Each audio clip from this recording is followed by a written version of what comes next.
Welcome to my desert home. And yeah, see, brand new garage or shop building. And I also want you to look down at the description. Okay, so this morning I came out, put that jack under the motorcycle after I swept the floor. It was pretty dusty in here. Still is. You can see how dusty it was. Anyhow, I got that jack there, jacked her up, and I took the mufflers off, and I'll show you why. Here, you got two of those. They're almost identical. Okay, I'm gonna need this. This helps me get up and get down. Okay, look out, boys. Alrighty, see?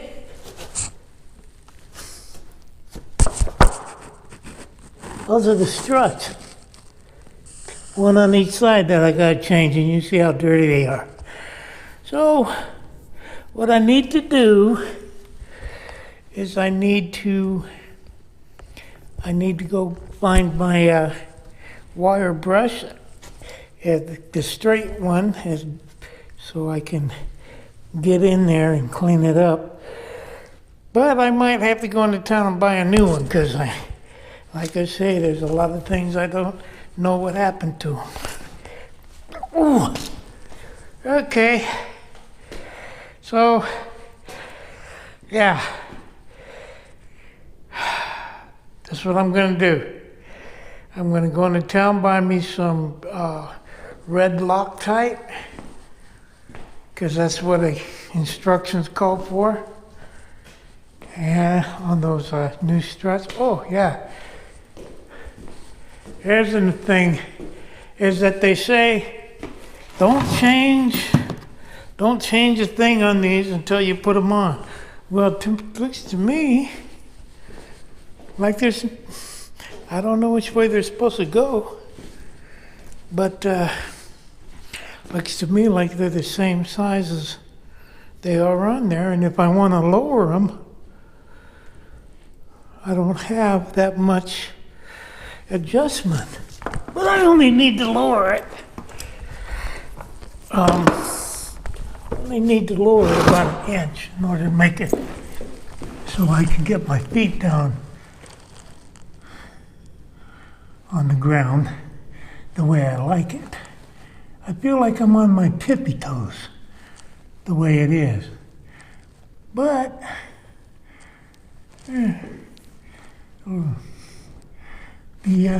this block right here, I saw a guy change it on YouTube, and he found one that was 10 millimeters shorter. And when he measured everything, just changing that 10 millimeter on this block gave him an inch and an eighth or something like that of lowering. So, I don't know. I'm gonna have to go and try to get up there. Ow! Ah! Yeah. Yeah. One of my sister's husbands said, "How come you and family always makes a lot of noise?"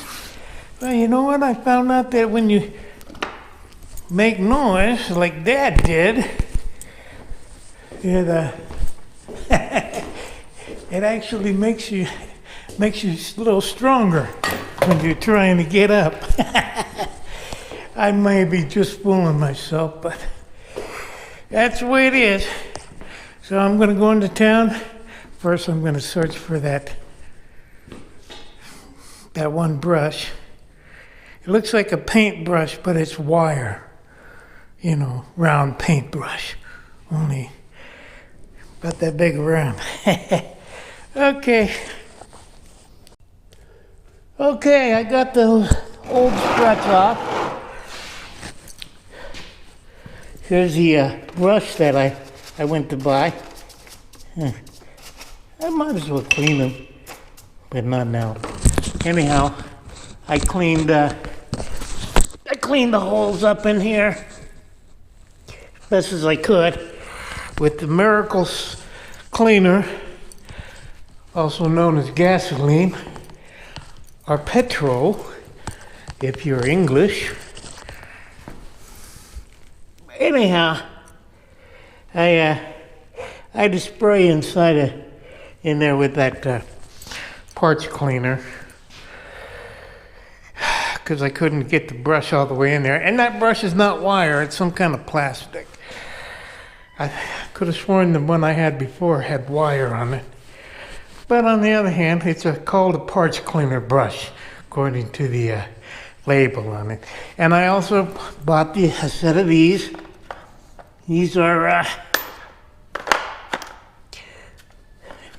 and it took us the 17 and the 19. And I didn't even, these are impact sockets, but I didn't have to use the impact wrench.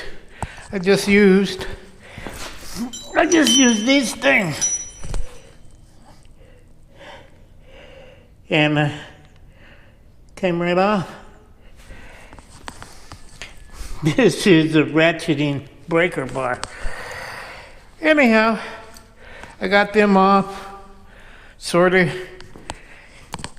cleaned, and three bolts, specialized bolts, and of course you can see there's grease fittings on those shorter ones that go on top. Well, they give you these here, and there's no grease fitting on them. I don't know how well you can see that there. No grease fitting. I don't want to take them out of the bag yet. And let's go and compare these. Because this is the bottom. And let's see. Yeah, they're the same. They're set at the same size. Excuse me. I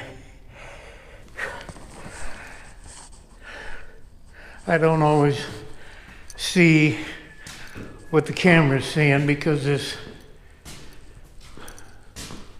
screen on it is so small. But anyhow, I'm going to go in and do my Bible study, and then I'm going to pray. And, oh, this thing won't even fit in the, this thing won't even fit in the nozzle on that can.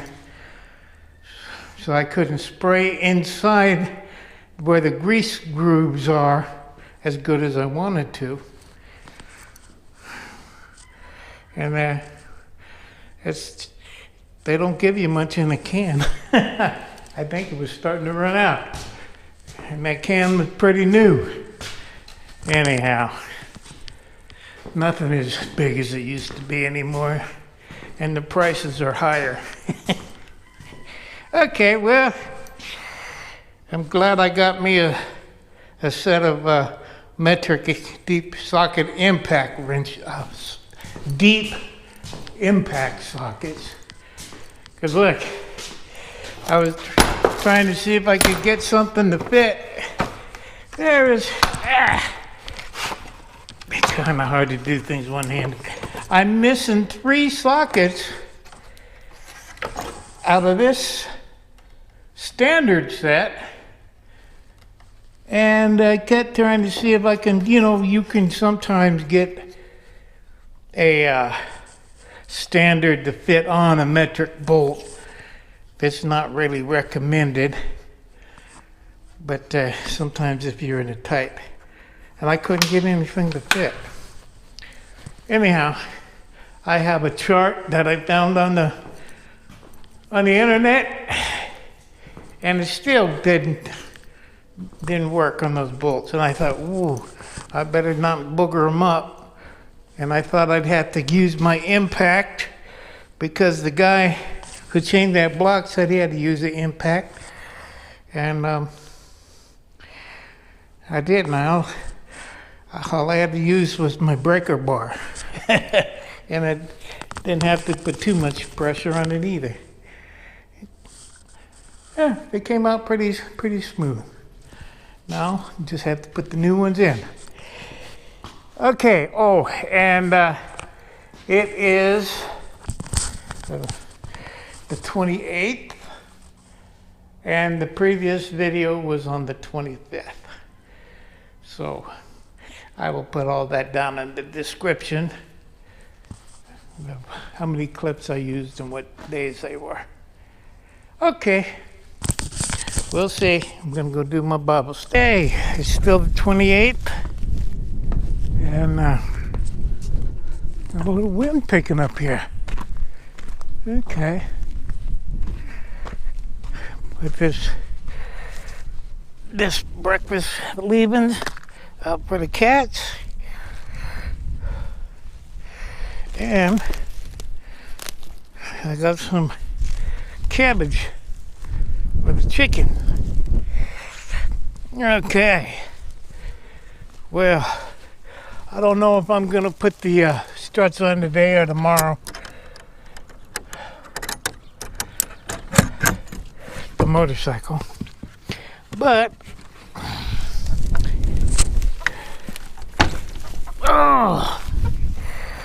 oh man.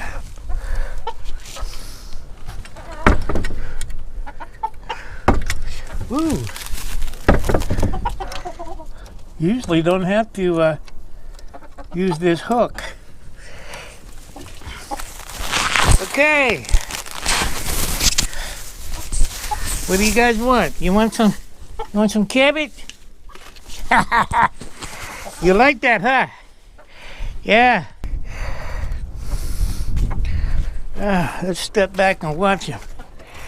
Yeah, they love that cabbage.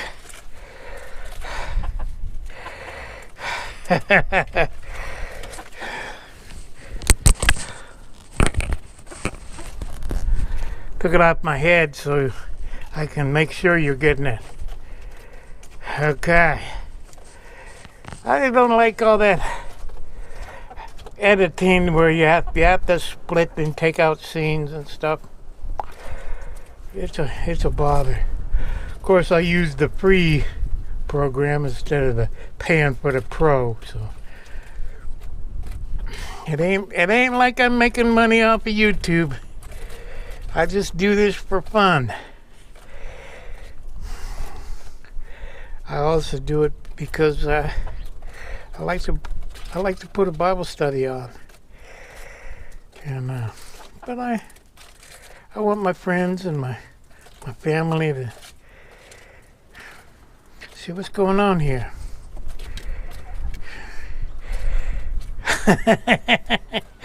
Yeah,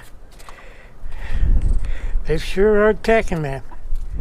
I'll probably eat that whole thing in a couple hours. I'll come out here and there'll be just a little nub left.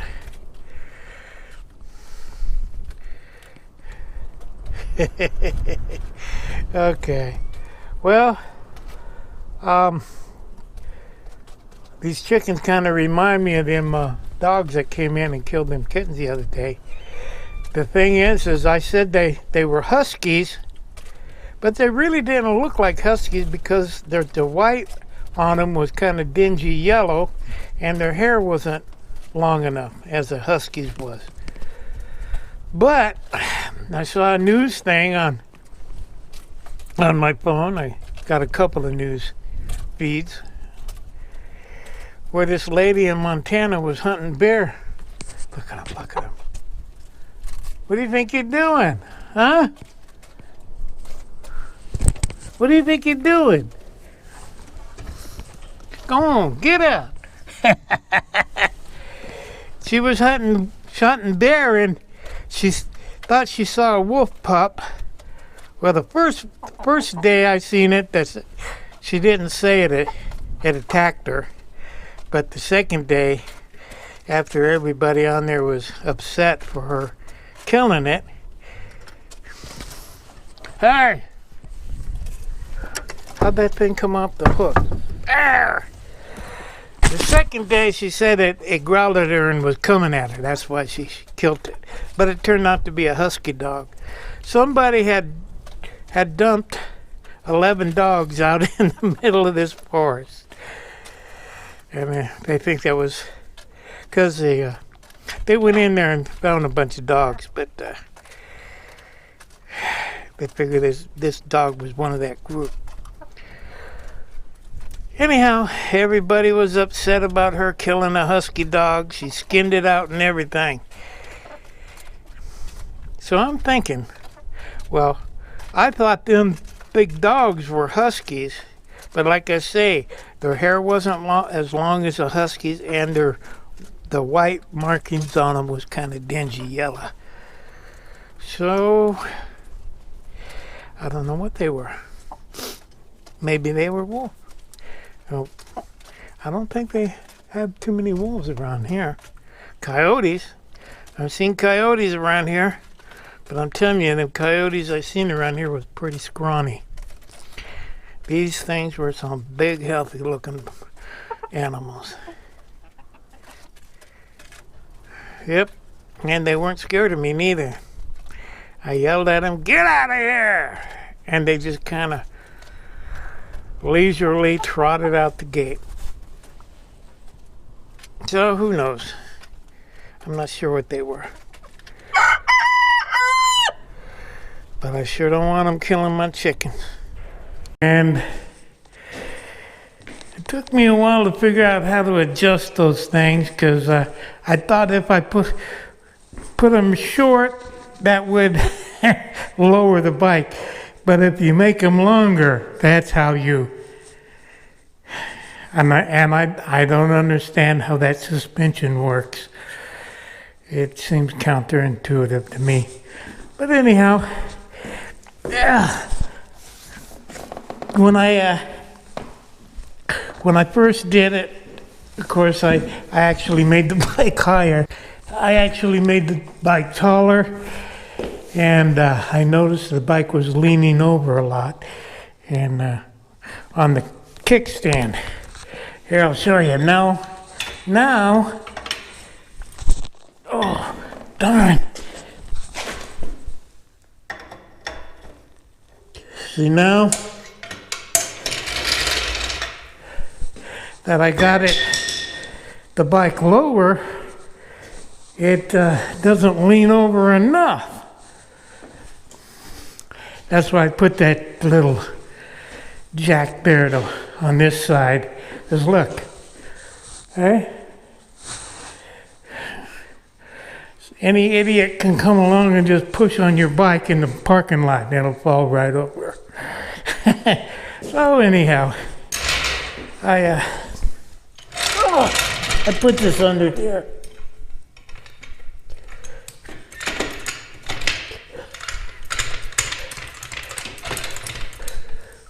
Let's see if I can do it with my foot. Yeah, there you go. It's a lot more stable. Anyhow, they have adjustable kickstands you can buy for bikes on eBay and Amazon. So I'll check those out. Order one. But I took it for a test drive, and it was actually easier to get through the dust. Still hard, just easier because I could put my feet flat on the ground and keep it from falling over. When I felt I was getting in too deep of a dust, I could stop and put my feet down and then just kind of go through it. But still, it's not a bike meant for a gravel or dusty road. Now, this is a sport touring bike. Sport meaning that if you want to go feel like a racer on the twisty roads, you can do that, but I don't really want to do that. I'm not interested in racing. I just want to cruise. Yeah, I don't know if I really want to keep this bike or try to trade it up for a classic cruiser. You know, an old Virago or Vulcan. Anyhow, it just doesn't feel good. The seating position on these sport touring bikes. Well, today is my birthday, October 10th. 71 years old today. And that's all I'm going to say on that. Anyhow, it's been a while since I've done a Bible study. And I think I'll just give it on something I read today. Yeah. James chapter 5. Warning to rich oppressors. Now listen, you rich people, weep and wail because, excuse me, I had to get a rock, but I didn't. I picked up, I'm not sure what kind of bone that is. Probably a kneecap of a goat or something. Now listen, you rich people, weep and wail because of the misery that is coming upon you. Your wealth has rotted and moths have eaten your clothes. Your gold and silver are corroded.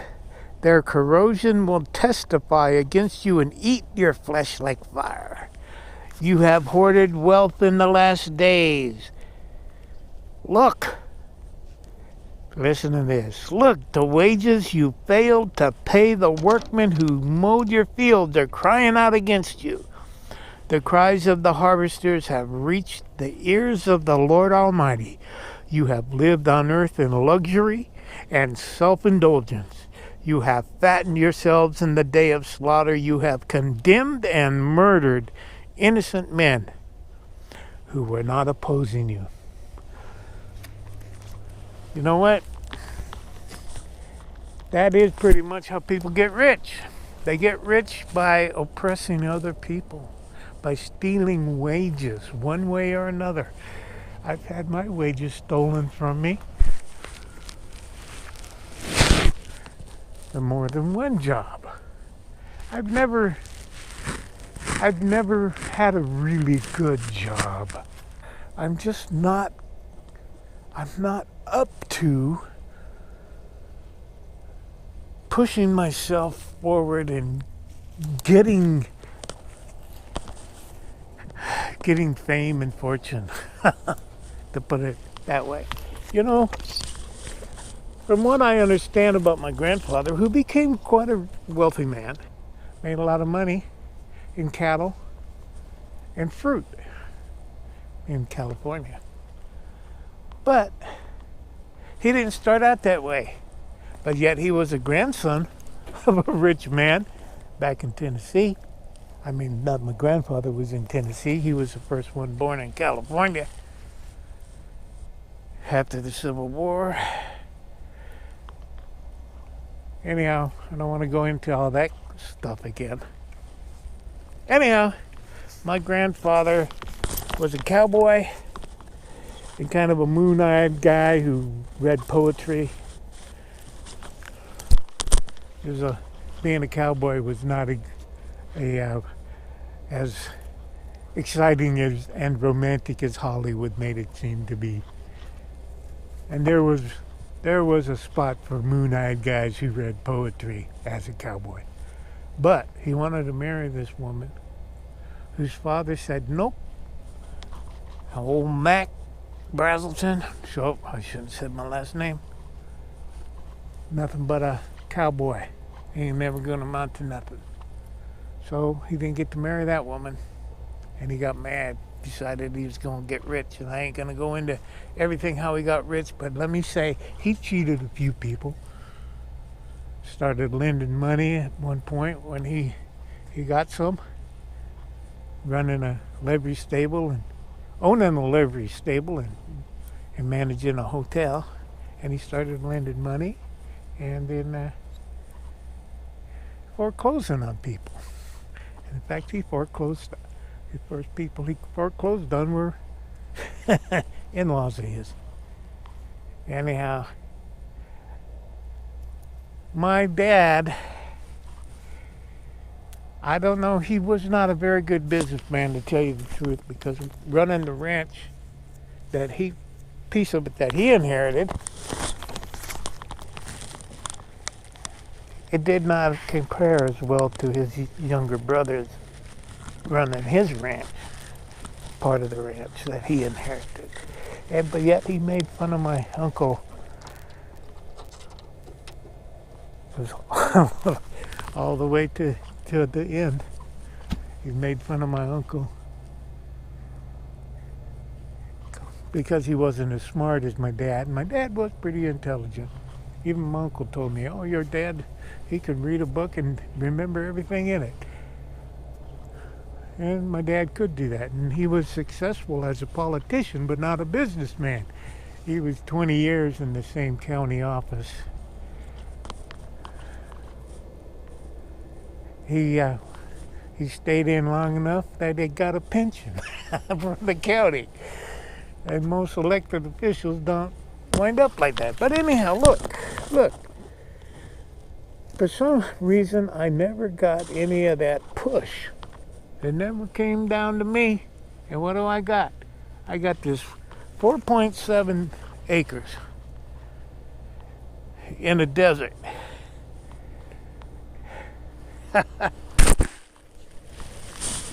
But yet, it's not like I'm stupid, but there's something wrong in my mind. And I have been cheated out of my wages by a few people. And I don't think I ever could do that. Anyhow,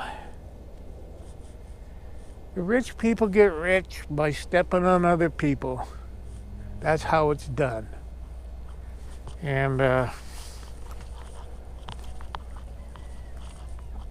just can't seem to be able to get into that mode. Here I am. I'm in a desert, but yet look, over there, it's my understanding that ranch with that big alfalfa field is worth over $2 million, and it includes most of them hills back there too, and a lot of this land around here. And they run cattle, and got a big alfalfa field. Anyhow, I don't know what they did to make their money. But there's money to be made here if you got to get up and go to get it. I just ain't got to get up and go. And that is a fact. I will work if you give me a job. Of course, now my knees are worn out from working as a floor maintenance technician. That's my specialty. And I got gout in my feet, and I got carpal tunnel syndrome from twisted mop handles. I don't think I could do the work. My last job I had, I just kind of walked around a lot, moving cars for a car auction and doing security on the weekends at night. But anyway, have patience. Be patient then, brothers, until the Lord's coming. See how the farmer waits for the land to yield its valuable crop, and how patient he is for the fall and spring rains. You too be patient and stand firm, because the Lord's coming is near.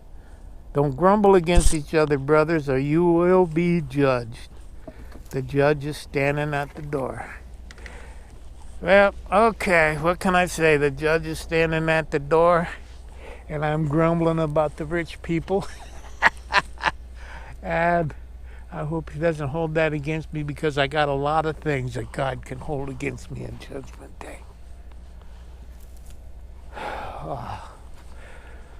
The only hope I have is that Jesus Christ died for my sins. And man, somehow there's a spark of love in me. I just don't know how to get it out, just like I don't know how to make money. Okay. Anyhow, I hope that somehow I help somebody in this world. And that wasn't even a very good Bible study, was it? Well, God bless you. God bless them cats. In Jesus Christ's name, amen. Jesus told us to love one another. He told us to love our enemies. But some people you gotta feed with a long-handled spoon, because you gotta be careful they don't bite your fingers. Okay, well, thanks for watching. And I'm still working on that motorcycle. Waiting on a rear tire today. Today I'm gonna put together my tire changing stand. Had a story I was gonna say about that, but that was back in the 70s. I used to change tires at a mobile home factory. Part of my job is a material handler. Well, I'm rambling. Goodbye.